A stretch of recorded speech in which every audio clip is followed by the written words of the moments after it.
Okay, so the first official thing we're going to do with PHP for programming is we're going to discuss the basic syntax of PHP. And syntax, if you're not aware of what that means, it's the structure and appearance of code, I guess I should say in the easiest form. It's how it appears and it's how it's written, conventions, I guess. So as you can see here, you have your browser open, everything. We're going to make a file, a new file, a text file, and we're going to end it with PHP the same way we did with this test PHP file. So whatever you want to call it, PHP, we're going to call this syntax.php.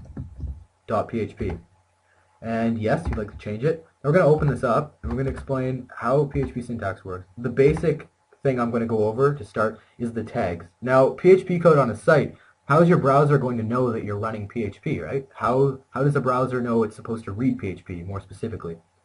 Well, to do this, you put a less than sign followed by a question mark, then PHP. You can put a few enter keys down and you're going to close it off with another question mark and a greater than sign. So inside of these two little snippets here, you will put all the PHP code you could ever want. And more specifically, it looks like this to start, but I find it's difficult to read it that way because you're not putting the code up here, you're putting it between, right? A little thing I'd like to note is that technically for a page, you don't need the bottom part. That's only if you want to do a cutoff, and it's suggested that you do. However, keep in mind that you don't have to have those tags.